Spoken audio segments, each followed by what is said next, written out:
The Lowe Post is brought to you by Goodyear, helping you discover the road ahead. Goodyear, more driven. And don't forget to download and subscribe to Fantasy Focus Football with Matthew Berry, Field, Yates, and Stefania Bell. They'll get you set for the push toward your fantasy football playoffs with waiver wire targets, weekly rankings, injury news. You can find Fantasy Focus Football wherever you get your podcasts. And now, the Lowe Post. Welcome to the Lowe Post podcast on a Thursday afternoon, a beautiful fall Thursday afternoon, where we are going to get some news in the next 24 to 48 hours about the NBA season. And we also got some news about Jrue Holiday being semi-available in trades. And to help us break it all down, our one and only insider, Mr. Bobby Marks. How are you doing? Hey, Zach. How are you? How am I? Is that a loaded question? How am I? Let's put it this way. Someone texted me this morning about Giannis Antetokounmpo and the likelihood he would sign the Supermax or some such thing. And the text was like, what do you think GA is going to do? Like capital G, capital A. And I was like, GA, well, it's going to be a close race. It seems like it's going to come down to the wire. I just think it's just my brain's all screwed up, whatever. I know. We're thinking Georgia and he's thinking Giannis. Anyway, so, the union is going to have its player representatives vote tonight on the NBA's desired calendar for the season in a very complicated escrow system that, truthfully, I don't want to get into. No offense. I know you like the escrow system. I've never used the word escrow so much in my entire freaking life. All indications are the representatives who, after each of them consults with their teams, will vote yes. There will not, as I understand it, be a vote of the full player body. And if that happens, they still have to sort out the cap and the tax and all these other things. But it appears that we are on track for a December 22nd start and a wild next whatever amount of weeks to get there. Is there any reason not to believe this is true? No, I think, and you're right, we won't go into the full length of the escrow, but what's being proposed, if it's 18 or 20%, it's a no-brainer for the players. I think that's kind of one of the big sticking points, as well as the start of the season going December 22nd. They're not going to get whacked all at once. It's going to be, spread out over a couple of years. So someone was asked me what percentage would I give it that we're going at December 22nd. I said I would never start at 100, but I think we're probably at like 95%, right? I think it's just the obvious right now. Certainly everyone in the league is pretty confident. And look, the question everyone wants to ask you when something like this happens, it's the same thing that happened when the bubble restarted, is like, what kind of teams does this benefit? Does this benefit teams with continuity? Does this benefit teams that haven't played in 8 months? Does it benefit the teams that were just playing? Does it benefit teams that won't make a lot of roster changes? And the answer is, I have no freaking idea. Like, this is crazy. All of this is crazy, and it's going to be just sort of random. I don't know.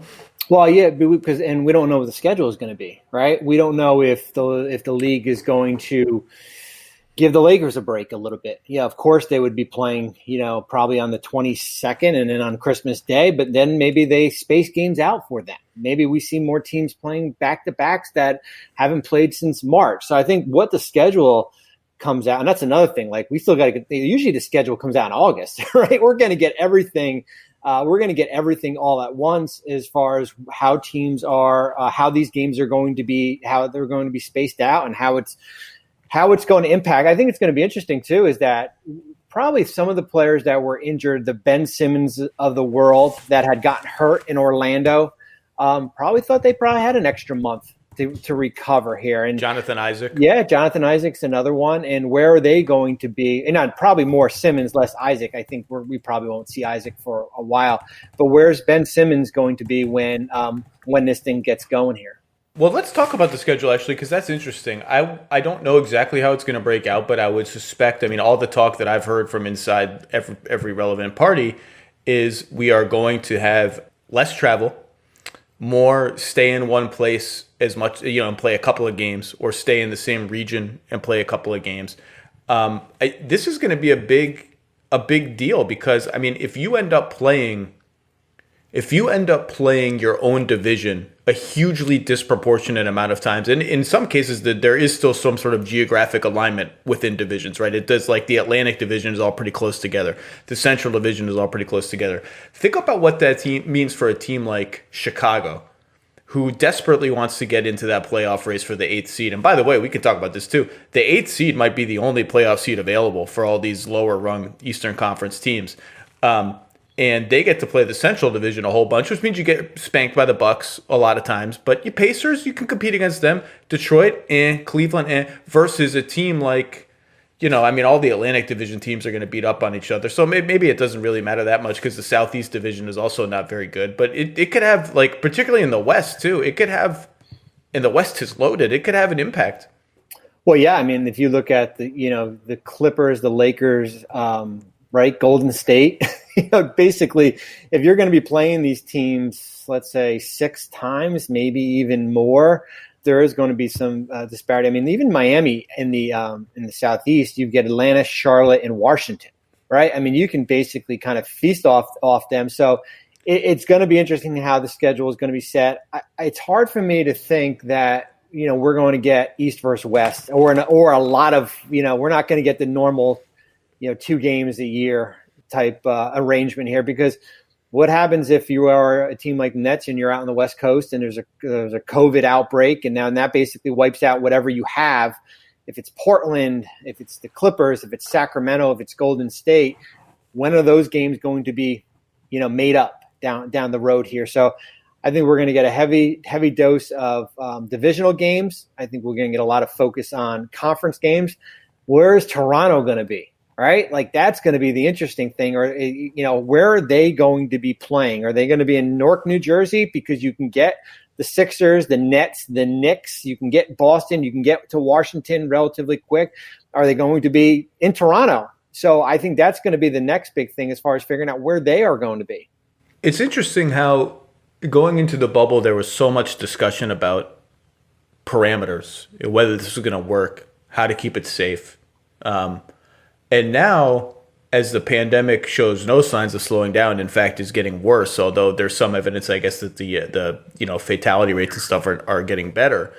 There doesn't seem to be as much angst and discussion about, hold up, we're just having a semi-normal-ish NBA season. Teams are going to stay at hotels, and we're going to maybe have some courtside fans if we can test them, or some suite fans if we can test them. How is that all going to work? And the NBA, because, again, by the virtue of timing, they've gotten to watch the NFL, they've gotten to watch Major League Baseball, they've gotten to see advances in testing. They've had there's been this Yale study of basically how the virus spreads, and they've gotten to understand that and learn about it with the Yale scientists they've collaborated with. So they have the advantage of that. But this is still, we just got through the whole bubble where nobody got it. That's going to be you would think the possibility of what you just said, what if there's an outbreak? It just feels like no one is talking about this, and that is a reality that may spring up at some point. Yeah, and not to poo-poo what happened in Orlando, because the league spent a lot of time putting that process in the manual and the health and safety protocols together, and there was no positive test here. But now we're you take the bubble away, and now we're entering the real life here. Regular life. You're going to be experiencing what the NFL has been going through, where you'll probably have some teams' facilities are going to be shut down at some point here.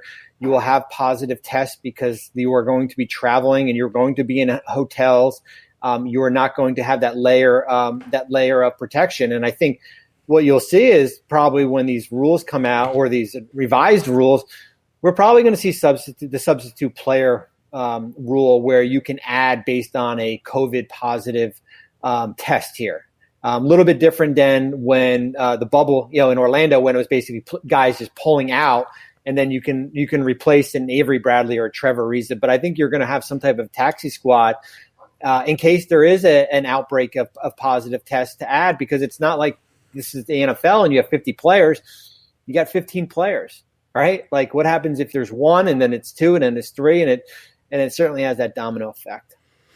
I would not surprise me at all if the NBA, again, no one knows where life is going to be in 8 months, 2 weeks, let alone 8 months, or whenever the finals is going to be. Would not surprise me at all if they tried to do what baseball did and play the finals in a bubble, and maybe even the conference finals and the finals. Now, that's a complicated negotiation with the players, who understandably do not want any part of a prolonged bubble experience again. It was really hard. Some of them talked about it openly, some of them didn't, but it's hard to be away from your families. It's hard to be isolated in any place like that, no matter the amenities. But again, depending on how things go, it would not surprise me if that was something that the league tried to get done.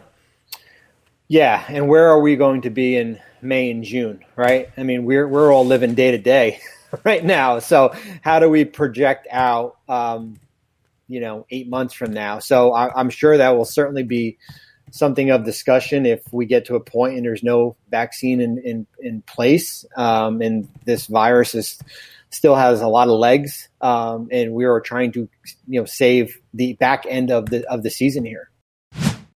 Let's switch gears and use Jrue Holiday as a reason to continue talking about what promises to be an absolutely bonkers offseason.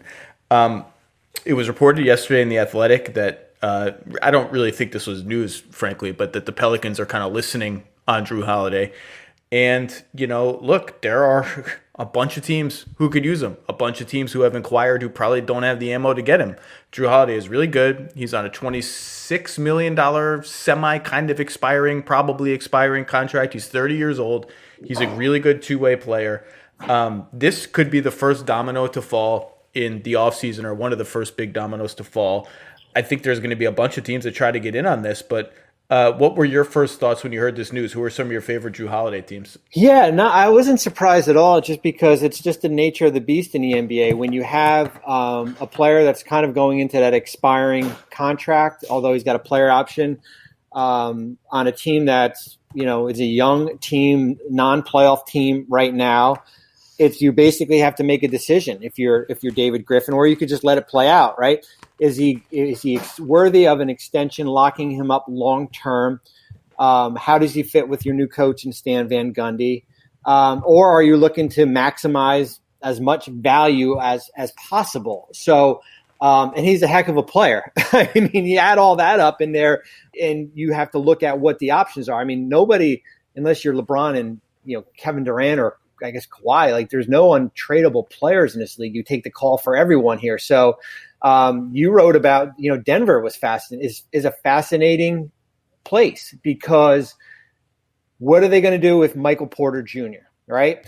I think if Michael Porter Jr. was in play and you have the contract of Gary Harris, does that interest you if you're New Orleans, right? If Michael Porter Jr. is in the deal, A, I will be absolutely blown away. Yep.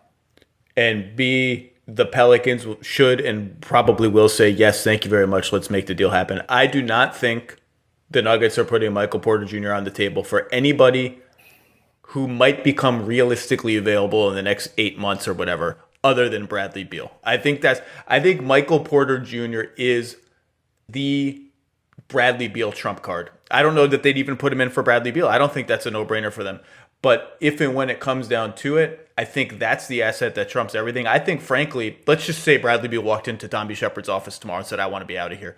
I think Michael Porter Jr. trumps the number one pick in the draft. I think he's the trump card that probably, I'm sure there's something realistic that could beat it that I'm not thinking of, but I don't know what it is.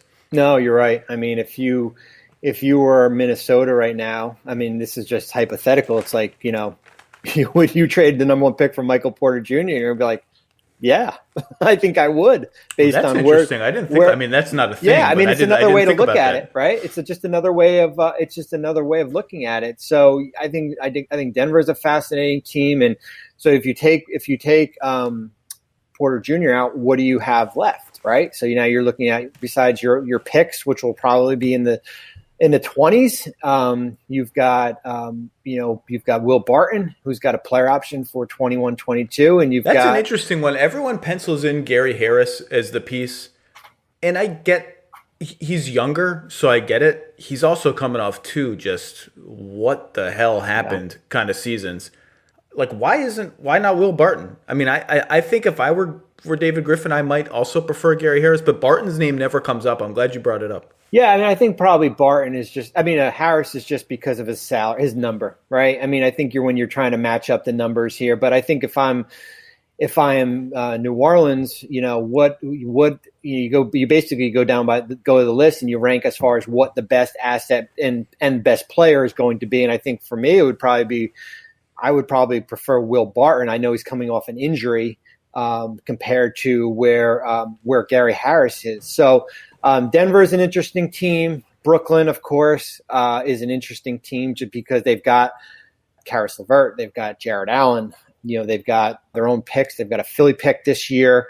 We'll see what happens with Spencer Dinwiddie, who's got a player option and is likely going to opt out. And I think if you're Spencer Dinwiddie, you probably are looking to maximize your value in 21. So that's another team that's interesting because if you're New Orleans, Zach, and Brooklyn comes to you with Karis Levert and, let's say some fillers, what would your response be to that? Well, let's zoom out first. I do think New Orleans is not bluffing when they say they'd be open to keeping Jrue Holiday, depending on what they can get for him. They're not just going to just trade him for the sake of trading him. I think they legitimately want to get their young cornerstone players, Zion Williamson and Brandon Ingram, some playoff experience, and Jrue helps. He's also just a beloved figure in the NBA. Great locker room guy, great character guy. Everybody loves Jrue. So I don't think if the market reaches a certain floor, I think they'll just be like, you know what, we'll play it out. Even if we're going to lose him in free agency, this is just not worth it for us. So that's number one. Number two.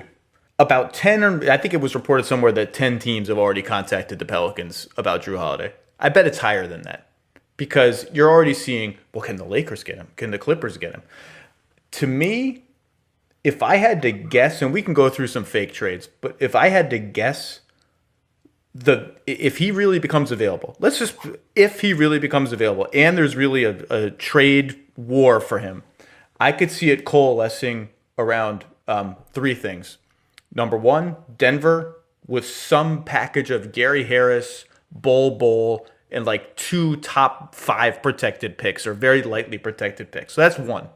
Number two, Brooklyn with Karis Levert and stuff. Now that stuff could be a player. I Jared Allen doesn't seem to be particularly appealing to New Orleans with Jackson Hayes there and Zion having to play some center. But Karis Levert plus something, plus let's just put a first round pick in. Maybe it's lottery protected because you think Karis Levert is better than Gary Harris. And three, this might be my favorite one. And this leads us into a discussion about the top of the draft. The second pick in the draft, if it happened now, if the second pick in the draft and Andrew Wiggins for Jrue Holiday and the 13th pick in the draft. For me on that one, that's something that I would consider during the season when I see what that second pick in the draft is. For both teams? Yes. It's hard for me. It would be hard for me based on everything that's going on to take a swing at number 2 right now. I want to see where that player is in, let's say if the trade deadline's in March. I want to evaluate him over the next 3 months and see what type of player he is. I don't think I can do that right now going into the draft. So let's stick with the Warriors, though, because everyone's obsessed with the Warriors. I've spent so much time trying to find fake trades for the number 2 pick, right? Trade backs, trade for stars. And the thing is, right now, on November 5th, is it November 5th? I don't know, whatever it is. Number 2 for name an all-NBA player. It's not happening. They're not getting Beal, Booker, Devin Booker, Simmons, whatever names you want. Then the trade back deals are all sort of mostly unsexy to me. We've gone through all of them. They're just they help your current team a little bit because you get a veteran, but you sacrifice a lot of draft equity. It just is not I haven't found one that I think is both realistic and worth the Golden State's while. Jrue Holiday is really interesting because in my gut, if I'm the Warriors, I do not give up the number 2 pick for Jrue Holiday by himself. Okay? And that sounds weird because Jrue Holiday's really freaking good, and if the Warriors got him, they'd have a logjam of guards, whatever. Talent is talent. They'd be really, really good. They're already really good. They'd be even better. And they're trying to win a championship. I just think even in a draft that people are kind of down on the guys at the top, this and that, the number 2 pick is such a precious chance, such a rare chance for a dynastic team, and that's what the Warriors still are, to basically do what the Spurs did with Kawhi Leonard, except you are drafting at a place where it's much more reasonable to get a star talent at number 2. It's so precious and so rare that I can't trade it for even someone as good as Jrue Holiday because he's a tier below the guys we just mentioned before. He's 30, so he's not a bridge to anywhere to me. He's about as old as my core guys. And he's again, he's never made an all NBA team. Like, he's really good. I just can't give up the number 2 pick alone for that, which is why if I get 13 back and I give you Wiggins, which I have to do anyway to match salaries, Jrue Holiday is too big for my trade exception. And I've seen John Hollinger, our old friend, throw in the Minnesota pick that the Warriors have next season. I think that Minnesota pick, Jackson, is more valuable than number 2. Well, here's the thing. There's no way they're trading both of those picks in any deal for Jrue Holiday. 0% chance.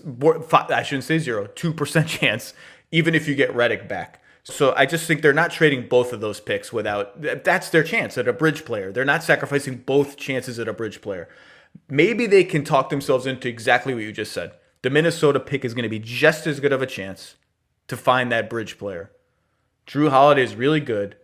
If we get off of Wiggins, which do they think of Andrew Wiggins that way? Maybe they don't. I mean, Andrew Wiggins is a wildly divisive player in the NBA. And get the 13th pick back. And maybe this is one of those drafts where to us 13 is as good as 6 or 8 or 5. Like, just simplifying it to 2 and Wiggins for Holiday and 13, I think that's one that we have a lot of meetings about. Let's put it that way. Yeah, I mean, that's where you're bringing in your head of scouting. and I'm asking you, how good can James Wiseman or Anthony Edwards or LaMelo Ball or any of these guys, where are they, 2 years from now or a year from now? It's funny, Zach, I did a study, I got excited when I was seeing all these touchscreens on CNN and all these things. So I said, you know what? I'm going to do a study of color-coordinated draft picks. And what I did was I took the last 20 years and I broke these guys down by tiers. You know what the number 2 pick has produced in the last 20 years? Well, the number 2 has been cursed like a Horcrux for like a while now. So I'm very interested to hear. Yeah, it's produced 5 players, that 1 player who was a franchise player and 4 that were considered an all-star player. And that's it. 5 out of 20. But if you look at number 2, less is number 2, and just like you get a pick in this range, like I bet number 3, the return might be even better than number 2, or number 4 might be, if you just looked for an isolated 15-year sample size, 2 or 3 really awful misses at number 2 can skew those numbers. Like, it's still massively valuable, but it's not the number 1 pick. The number 1 pick is a crown jewel all of its own, and maybe not this year, but on average, the number 1 pick is like exponentially more valuable than number 3 and even number 2. Yeah, the number 1 pick out of the last 20 years, 16 out of the 20 players are starter level plus, right? Like that's a pretty good number. I mean, 9 are all NBA / franchise. So it's a solid sample. And yeah, I get it. I agree with you that there's been some really bad misses at number 2. So I think it's a discussion that you have. And I think it's, as I said, when we started it, it's something that you better trust your scouting department as far as where they think that player who you have as your number 2 guy on the board or number 1 guy on the board, where you think he's going to be 2 or 3 years. Because what happens is that Holiday probably opts out. Maybe we'll see where the cap comes in the luxury tax in 2021 and then beyond. And then you're going to pay, right? Then you're going to pay that player a substantial amount because you are not going to let him go considering what you just gave up. This trade might be one where both teams have a hard time swallowing and making it, because to me, if I'm the Pelicans, depending on what I think of the draft, right? And I don't know what they think of the top 3 in the draft. That number 2 pick is probably going to trump anything else I can get as a singular asset for Jrue Holiday. It trumps Gary Harris. It trumps Karis LeVert, I think. And if that's the case, I've got to think hard about it. Even if I don't want Wiggins, and Wiggins is not a good fit with Ingram or Zion Williamson. Maybe I reroute Wiggins down the line. Like, these are problems you can solve later. If I'm Golden State, I may get to go time on that trade and say, boy, number 13. I mean, you can look in your database right now. What's the average return for number 13? I'll tell you what it probably is. Back-end rotation guy. Yeah. Now, you may have a guy you think at 13 is going to be your Kawhi Leonard or Kawhi Leonard's unrealistic, but your whoever, really good starter, maybe. And Jrue Holiday, just like you said, is 30 on an expiring contract, and I'm going to have to pay him a lot of money starting next season. I wonder if both teams end up saying no to that, but that's the best Warriors Jrue Holiday trade that I could come up with. It's just really hard to find a way for the Warriors to move the number 2 pick and get everything they want for it. Yeah, especially if we're taking, if we're not adding that Minnesota pick to the equation, right? There's someone within the league today texted me, "Hey, there's a little bit of buzz about number 2 to San Antonio for LaMarcus Aldridge and number 11, and obviously there have to be salary going out." Yeah, and my response was, that's crazy. The Warriors should not do that. Like, you don't trade the number 2 pick for LaMarcus Aldridge. And I don't care if you're getting number 11. And to be clear, when I heard there was buzz about it, I started checking around. I don't think that's a real thing that the Warriors would do. But, this is the kind of, I just haven't found anything that moves me as the Warriors to trade that pick. Jrue Holiday comes pretty close as a veteran player. It still hurts, though. No, you're right. I actually like we did the podcast a couple of weeks ago. I liked your Sacramento proposal a lot better than what that San Antonio one. At least with two guys. I said I like my Kings one better, which, to be clear, was number 2 to Sacramento, who has number 12, which is a Kings pick, Nemanja Bjelica, Rashawn Holmes, and a top 5 protected future Kings pick, which is like a protected future Kings pick. The Kings screw everything up. You're going to do that. Your biggest worry about that might be you don't get it because they're going to be picking so high in the draft. But I don't think they're going to do that. And I understand, because this is the number 2 pick. It's such a precious chance. And Bjelica is expiring and Holmes is expiring. And in the end, they're just guys. They're just 5th starters, off the bench guys. And number 12 is just a guy usually. And I get it. But I think this one made me pause in my tracks today and think hard about it. Let's talk about Levert. Because I do think, again, I could see this coalescing around the Denver offer that I mentioned, the Warriors deal that I just mentioned, and something revolving around Caris Levert, i.e. Caris Levert becomes the single best present-day player you can get for Jrue Holiday. What do you think of that? Does either team do it? What's your temperature take? My temperature take is that if I'm New Orleans, I think he's probably you probably have a chart as far as, your A-level assets, your B-level, and your C-level. And I think he's probably in your A-level, but probably in that number 3 to 4 range. Probably not right up at the top there. But because he's under his rookie extension hasn't even started yet. And you got him for 3 years, 51 on a really good deal. That's a good number. Yeah, I think that's something that I would think long and hard about. And I think if you're Brooklyn, how does Levert play with a healthy Kyrie Irving? How does Jrue Holiday play with Kyrie? And then it goes back to that, and I think if you're in the Nets, there's no qualms that you're going to pay the guy. So that's something I found New Orleans. I would certainly I would put that up high on my list of trades. That's the one. That's a meeting where the Nets love Levert. They've put so much institutional equity into helping him develop. They love him as a person and as a player. They've watched him come back from these devastating injuries, both in college and in the pros when he landed on his foot in Minnesota. They just love the guy, and he's a really good player. And I actually think some of the fit issues that people have brought up with Kevin Durant and Kyrie Irving are a little overblown. Like, he's about as good of a shooter as Jrue Holiday by the numbers. People focus on the fact that he hasn't shot spot-up threes as well as he's shot pull-up threes.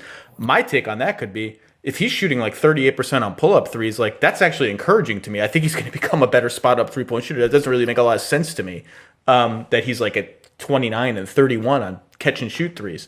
But because of his defense, and if you're going to play Kevin Durant at center, Kevin Durant's a great defensive player the Kevin Durant we saw pre-injury, but you're still going to need great perimeter defense because that's a small lineup. And I do think the Nets are going to toy with that lineup, maybe more than toy with it. I think they're going to try to use it a lot. You're going to need good perimeter defense, and Jrue Holiday checks that box as in bold, magic marker as much as anybody in the league. That's one where we have a lot of heart to hearts if I'm Sean Marks in his front office. And on the other side of it is like people just aren't asking like, well, what does New Orleans want? I actually don't really have a feel for what New Orleans wants. Maybe they just want like 4 draft picks. Maybe that's what they want more than a young veteran player like Karras. I don't think Levert's a great fit, frankly, for Ingram and Zion Williamson. But talent is also talent, and again, you can figure out some of these things later. That's a tough one, but I could see this landing where Levert is the best player they can get for the best present day player they can get for Jrue Holiday. Yeah, I agree, and I think if now you bring in Stan Van Gundy into the equation also, right? So this is not a complete like rebuild in New Orleans. I think it's far from it. So you remove Holiday. It's like when you go through the trade process here, we always say like you got to check each box, right? Young player, controllable contract, draft pick, expiring contract. You kind of mixed all that in, and how do you get 2 out of 3 of those, right? How do you get a young player on a controllable contract and a draft pick out of that and still be competitive without really like wiping it clean? I mean, that's where you're looking at. And if they don't love Levert, and I don't know that they do, I don't know that they don't, but if they don't love him, Gary Harris and Bol, and you throw me a bounty of draft picks, that might be, the draft picks just aren't going to be very good if they're Denver's own picks. I mean, that team is slated to be really good for a long time. So you're really betting on some improbable event that makes those picks in 1 year better than they appear to be. That might be the best you can get. I mean, there'll be other teams that try to get involved. I think Atlanta would look at flipping its 6th overall pick in this draft for Jrue Holiday. I don't really think that lights my fire if I'm David Griffin, but maybe it does. There's been some, like maybe Miami. I just don't see that at all because I don't see them throwing Tyler Hero into a Jrue Holiday deal. Tyler Hero, to me, is the way I talked about that number 2 pick for the Warriors. If I'm trading him at all, it's for a super duper star, not quite Jrue Holiday. There's been a lot of Dallas noise. Like Dallas just says noise about Dallas. They're hunting. Like, do you see any path to Jrue Holiday for them? I don't, especially with those 2 picks going out to New York. So you were basically restricted as far as from a draft standpoint. And if you certainly take Luka off and Porzingis, right? You have a nice set of role players on good contracts. Like, so what does that actually? Well, they have the 18th pick. Right. And they have 31, right? Yeah, Golden State second round pick. I think Dallas is going to try to get involved. Like, I bet they're one of the teams that's already contacted the Pelicans about Jrue Holiday because, again, he's an expiring. So if Giannis decides I want to go to Dallas in the offseason, well, it's fine. You can let Jrue Holiday walk. You haven't sacrificed any cap room. You've had a really good season, presumably, because you traded for him. I get that. I just don't see enough there, even with all the draft equity. A guy who's similar in terms of being an expiring, that if he became available, I could see Dallas trying to throw some stuff at is Oladipo. Because Oladipo, people right now, sight unseen, or last time we saw him was in the bubble, not looking very good, are like wildly uncertain about what he is going forward as a player. Like, is he a star? Is he an all-star? Is he just a guy? Is he like an average starter? We don't know.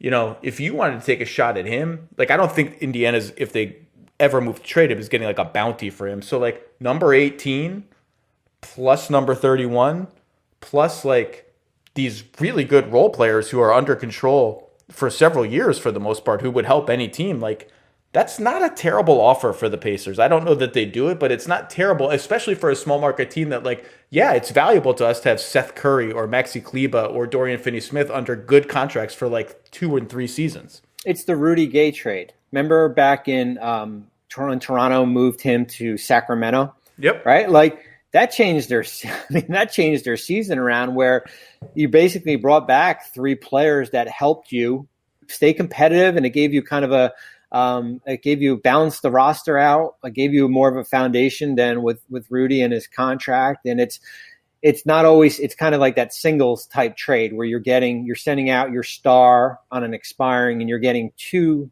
to 3 serviceable players that fit your puzzle, right? That's kind of like that type of trade. lot of Lakers Clippers stuff. Yeah, This I is don't just be- see it. I don't I- see it, Zach. I mean, like the Lakers, like I get it. They're linked to a lot of different things, but LeBron, AD off the board. Now we're looking at your picks are going to New Orleans. Now we're looking at like Danny Green and Kyle Kuzma, right? Those are probably your number one and two. Unless the Pelicans have been lusting over Kyle Kuzma as the Laker that got away. Well, and then here's the other thing. Like, why are you going to you have the Lakers pick. Why are you going to make them better, right? Why are you going to make those picks, better than maybe you could be? So, like, I'm not like if I'm New Orleans, like that doesn't appeal to me. And then you look at the Clips. I mean, you're looking at. I mean, all your picks are going to OKC, right? So your picks, your swaps, you got nothing in the kitty there. You're looking at Lou Williams, Zubac, Landry Shamet, guys like that to try to get the guys, Patrick Beverley, Rodney Magruder, guys that try to get that number up to 20 and change to stand out. I don't either. Don't see it. Just don't see it. I don't see it for either team. You can sell me on, again, the way you make up the talent deficit in these trades is, like, I don't have a Levert, I don't have a whoever, is just load up picks. And these teams can't load up picks because they've already loaded up a bunch of picks in other deals. And, I just don't think Kyle Kuzma has that kind of juice. I just don't. And Zubats has trade value because that contract is outrageously good. He's a legitimately good starting NBA center. It's just center is a position I'm not like super like worried about if I'm the Pelicans, because Zion's going to play some there. Jackson Hayes is in his second year, is probably going to be ready for more consistent rotation role at least. And if there's a thousand centers who are free agents this summer and no money for them at all, like I'll be able to poach a Tristan Thompson or whoever for the minimum, or maybe not Tristan Thompson for the minimum, but actually maybe, or somebody like that for the tax mid-level or half of Derek it. Favors, right? You might. Right, I've got his bird rights still. Yeah. Like I've just got a lot of avenues to stopgaps that I don't see. I mean, then you could start, well, they could do 3-team trades and this and that. Then it just gets too complicated. I just don't see a path for the LA teams to get him. Nor do I see a path for the Bucks. The Bucks, I'm sure, would love to get in on Jrue Holiday. I don't see it. Bledsoe is an awful fit with Ingram and Williamson, and the rest of the stuff they have is not interesting. And, any other teams stand out to you? No, I mean, we hit on them all. I mean, that's kind of it's like your process of elimination, right? Like you just eliminate the teams that he would likely not re-sign with, right? So you take out teams like probably, the Detroits of the world, the Charlottes of the world who don't need a guard, who are not going to give up the house for him. I mean, that's kind of what we went through, the Denvers, the Brooklyns. That is kind of where your focus is. Does Philadelphia take a shot with Josh Richardson? You got to put Thibault in. Has to be in. Yeah. Zaire Smith, a future you're giving up all your youth. But, I just don't see Daryl doing that. I don't see it's too soon on the job for him. He'd be a great fit there. I don't see New Orleans touching Horford or Tobias Harris. I don't see that as like a big first move for the Sixers. Am I anything there? Yeah, there's like besides the Richardson contract, there's not another like $12 million guy. Yeah. Right? It's almost like what Boston's probably going to go through with, besides Marcus Smart's number, like they're so top heavy in contracts. There's like he's really their only guy. So when you start with Richardson, Thibault, Smith, Mike Scott, right? Like you just like you're getting to like $18, $19 million. You're still a little bit short. How do you get up to there without one of your bigger contracts? All right. Well, I'm out of Jrue Holiday trades. I would love to be a fly on the wall in the Warriors. There is no war room. Maybe there is a war. I can't keep track of who's like going to the office and their virtual room. How about their virtual room? Yeah, maybe I could hack into it somehow. That'd be exciting. We'd be doing this podcast from Leavenworth. Yeah. I guess I shouldn't joke about. I guess I shouldn't joke about that. And then, of course, we have the dynamic of Charlotte at number 3. And one of the bigger mysteries in the league right now is how badly do they want James Wiseman? Can I say something about Charlotte? And the city, no, the people, the food. What do you want to talk about? The team. So I saw a report, and I think Rick Bonnell from The Observer is the best. I think he's one of the. I mean, he's been around forever and stuff. And Rick wrote a report about LaMelo, right? About how he's not interviewed that well, and it certainly could be true, and I'm sure it is because Rick has great sources and stuff like that. But I spent a lot of time with LaMelo. He's one of my, I guess, stable of prospects that I've helped prepare for the draft. So I'm going to go out on a limb on LaMelo Ball here. He is a 18, 19-year-old kid who has not had much structure in his life, but loves to play basketball, right? That is one thing you cannot take away from this kid, that he loves to play basketball. So I get it. Maybe he didn't interview well with Charlotte, and maybe he didn't want to be there and stuff like that. But I don't think there's, certainly you can do your game study on him, but from a personality standpoint, I don't think there's a risk at all if Charlotte takes him at 3 that this kid's going to come here and be a pain in what there. Interesting. So what does prepare him for the draft mean? You know what? So I've had the opportunity, and it's been about 4 years, so post Nets life, where I work with prospects as far as how they interview. And it started with Jason Tatum and Jonathan Isaac, 3 years ago or 4 years ago. And this year it's been about 45 players. And we sit down and we go through an hour-and-a-half mock interview, basically 50 questions, rapid fire on everything. And it's just to put these players in a comfort level when they do meet with teams. And I'm not afraid to call them out if I think they're acting like a you-know-what. But it's more of just I call it the open book on their life from chapter 1 to 20. And it's basically just telling the truth about everything that's happened in your life. And I had the opportunity, with LaMelo here, and I had no idea. I had never met the kid before, but I liked him. I mean, I liked him because there's a lot of joy about playing the game. He's not treating it like a job here. Did you meet the father? LeVar? I did not. No. I did not. I've never met LeVar. The interview thing is so interesting because what team. I mean, you can speak to this more than I do, but when I talk to teams, what they want is some combination of confidence. Yeah. I'm not scared of the NBA, but the right level of confidence. I don't think I'm going to walk in and be a 25-point scorer, and some signal that you really truly care about winning. Winning is what is going to drive you. Whatever drive you have, whatever confidence you have, whatever arrogance you have, it is going to be directed to helping your team win. And some guys show that through how they perform in drills. Some guys show that through stories they tell in interviews. Some guys fake it and teams try to see through it, or maybe they don't. Some guys just don't answer the questions very well. They give one-word answers and stuff like that. But it's very. Do you go take them through any of the dumb riddles that teams throw at players? No, I don't do the one. Hey, we're in a room and how many tennis balls can fit in here, right? I just don't understand the point of that. Yes, you're testing their creative thinking. I think Daryl was a Daryl one in Houston. If you asked me how many golf balls could fit in this office, I would be like, I don't know, 50,000. I mean, I literally have no idea. One question, Zach, that prospects are really naive about is the G League. And what I ask them is, unless you are the number 1 or 2 pick, there will probably be a time where you spend in the G League, right? And if I am the general manager and I'm asking and I'm saying, hey, we're going on a road trip and we've got 4 and 5 nights and I don't have playing time, what's your response going to be when I say, you got to go to the G League?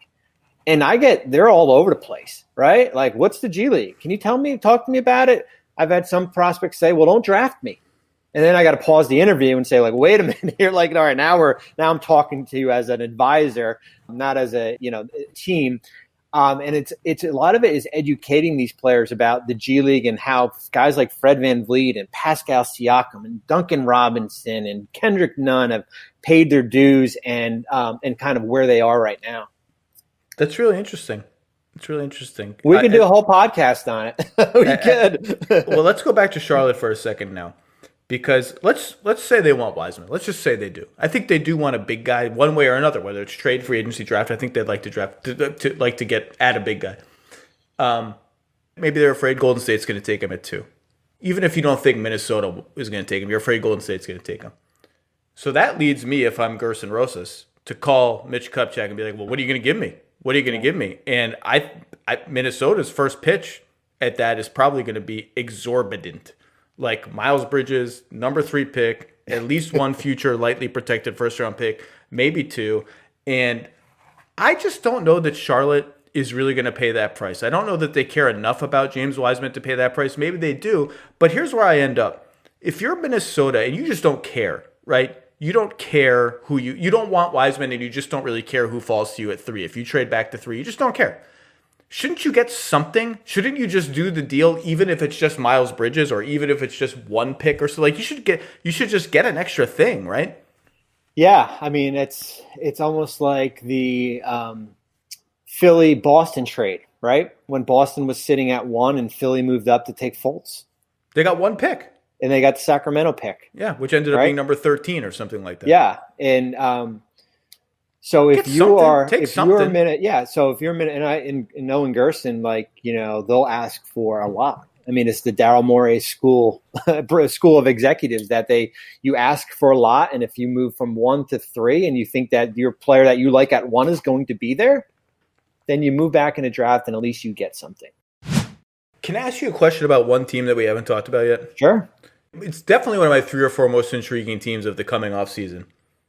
What is Phoenix going to do? I knew you were going to ask me about that. And this is where I wished, Zach, that free agency was before the draft. Okay? Why does Phoenix jog that wish within you? And here's why. If I was Phoenix and free agency was from before the draft, I would move Ricky Rubio and a future pick to Atlanta and go out and make a monster offer to Fred VanVleet and pair him with Devin Booker. That's what I would do.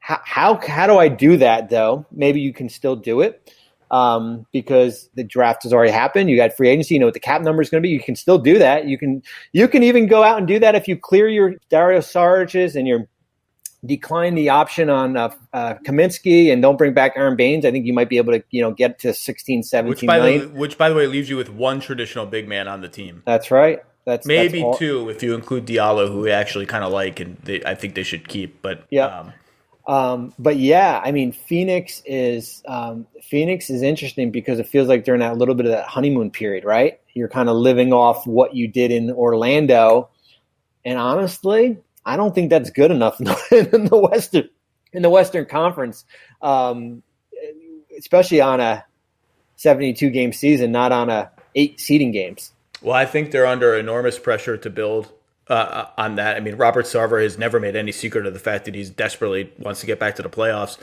and now there's buzz. Devin Booker turned whatever corner people thought he had to turn. I already thought he was kind of rounding it, but he turned it. Ayton looked fantastic in the bubble. Cam Johnson as a stretch 4 was great. They didn't even have Kelly Oubre. I just think that they are in a position to do lots of different things. So if what you just said, if they just renounce Saric, and by the way, halfway through last season, it looked like, of course, they're going to renounce Saric. Then in the bubble, he becomes a hugely valuable. He found his role. Stretch 5 off the bench. Baines was, remember, we're not that long away from the halcyon days of, is Aaron Baines better than DeAndre Ayton? Should Aaron Baines just be the permanent starter here? Like, that's how good he was at the start of last season. Kaminsky, I could take or leave. If they just do that and keep Rubio, they can get to like 17 million in cap room or 15 million in cap room or something like that. The reason why Rubio is a hot name right now is exactly what you just mentioned. If they want to do something big, they can get off of him and have lots of cap room. And I keep looking at the name Kelly Oubre. Yeah. As just such an interesting name this offseason because if they moved him, I think a lot of contending teams would view him as a valuable player, like a 3-ish and D wing. Okay. 3 is not quite consistent, but he can score it. I think they'd view him as a valuable player, and in doing so, you could clear off his salary and open up lots of different possibilities. And again, they didn't even have him in the bubble in between Bridges and Cam Johnson. It didn't look like they missed him all that much. I just think that there's a lot of interesting moving parts here and a lot of interesting directions that they can go. Yeah, I mean, when you signed Oubre last year to that 2 for 30, and then you factor in He's expiring. Yeah, he's on expiring. And then when you factor in him not playing in Orlando, and then what you saw from Bridges and Johnson, he goes up on that, most likely to be moved category here. And what can you get back for, in an expiring there? So they're interesting. I mean, it's funny. I just finished this piece I went through all the general managers' history of during the night of the draft. And James Jones got crushed last year for the TJ Warren, right? I mean, you traded TJ Warren in the 32nd pick for $1 million. Come on. Well, and look, he got crushed for trading 6 for 11 in Saric, which ended up being Culver for Cam Johnson and Saric. And then there was the sloppiness of how they had to get off Josh Jackson. And, it was not well managed. Well, because then it cost them DeAnthony Melton, who's turned out to be a pretty nice player, right? So it was not what you would call optimal cap usage. But to your point, I'll lead you right into it. But but at the end of the day, you have the assets now. I mean, you're saved by what Johnson was able to do, what Cam Johnson was able to do, and now with Bridges developing, and how Ayton has progressed, and now you have an All NBA player in Devin Booker. All that camouflages some of your prior mistakes here. So now you're sitting in this you're kind of at that crossroads, right? You're you see where the top 8 is going to be, but you also know where you can be in the bottom 6 in the Western Conference. And they also have the 10th pick in the draft. That's right. Because despite going 8-0 in the bubble, the league kind of froze the lottery stuff, and so they're picking pretty high for a team that showed maybe. I mean, there's a lot of debate within the league about how much of that was real and how much of it was a little bit of fool's gold. And then a couple games I remember where the other team sat some people or sat at least one key person or was without a key person, but it looked real, not totally real. I don't think they're going to win 60 games or something, but it looked like they're going to be a team that should fight to make the playoffs, even in a loaded Western Conference next year. They just have a lot of tools to play with, a lot of directions they go. I just hope they're careful. A couple of podcasts ago, I said they're my sneaky favorite Chris Paul destination. Yeah. And Chris Paul's only got 2 years left. That's not super, it's a lot of money. But you could talk me into it. Phoenix, let's make the playoffs. Let's have some fun. Look what he just did in Oklahoma City with a clearly inferior roster. I mean, I shouldn't say that. Oklahoma City had a good starting 5, just not a lot of depth. But you bring him to Phoenix, if he plays like that, he just made All NBA. That's a real team. A couple people have mentioned, is that maybe a Danilo Gallinari sign and trade destination? That's interesting. I guess he's an upgrade. They looked fine with Cam Johnson as a stretch 4, but I guess maybe you'd like a little more size. I don't know. Gallo kind of looked not great in the playoffs, and his defense is in. I just hope whatever they do, it's not so irrationally exuberant. Don't give me flashbacks to Phoenix signed Tyson Chandler. What happened? What's going on here? Yeah, I mean, the one thing you don't want is to get into the playoffs as the 8th seed, and then all of a sudden for the next 10 years, you are back. You are back to where you once were. And then it just takes you forever to build out of that Western Conference. I mean, it will take you that conference is unforgiving there. Everyone's trying to win. Literally everyone. Any final thoughts, Mr. Marks? Prepare, get ready, right? I mean, this thing's going to happen quick. I mean, we're going to get free agency right after the draft likely, and we'll get training camp, and you're going to be seeing teams likely filling out their roster when training camp gets going here. Yeah, it's going to be a wild, assuming this all goes through, as we talked about. Board of Governors, I haven't seen any news. I haven't gotten any texts. Maybe it's still going on. I'd get that'd be a pretty damn long meeting, but maybe it's still going on. I think the players will vote tonight. Then we'll get some concrete news, and we will be ready to go. And there will be many more of these Jrue Holiday type things. Everyone's got itchy trigger fingers, man. It's been 9 months since people made a trade. It's been Marcus Morris, Andre Drummond in February here, but it's going to be interesting because we never see outside of AD going the handshake agreement before the draft last year. We don't really see much going before the draft. But man, we're in 2020. Who the heck knows what will happen once the starting gates are open? We're assuming there's going to be a moratorium that's lifted before the draft, right? Like I was talking to some people yesterday. No one quite knows when that will be. Like, how much runway are we going to get? And just because if it's Thursday or Friday and there's agreement in place, I mean, they're going to need to put pen to paper here, and they're not lifting anything until everybody has signed off on it, and we know when player options are, guaranteed contracts, everything. When the trade deadline is going to be in probably in March. So there's a lot to get going here. Well, try and get some sleep, Bobby. My wife is pushing me to start the Queen's Gambit. Is in one of these like last nights of non-NBA craziness we have. I don't know. I'm not super into it. Okay, I am into the Great British Bake Off though. New episodes on Friday. Do you know which anonymous ESPN staffer I'm trying to browbeat into doing a Great British Bake Off podcast with me? Well, I'm outing him right now. I'm outing him, and I don't care. Well, it's not Kevin Arnovitz, is it? No. I mean, that's the easy choice. I don't. Woj. No, that would be like Usual Suspects level plot twist. Who is it, Zach? I'm outing him. Brian Windhorst. Oh. The world wants our joint Great British Bake Off reviews. Okay, that's enough. I've reached silliness time. Mr. Marks, thank you very much. Stay safe down there in Florida. What the hell is going on in Florida anyway? That's a different podcast. Stay safe. Best to your family, my friend. Thanks, Zach.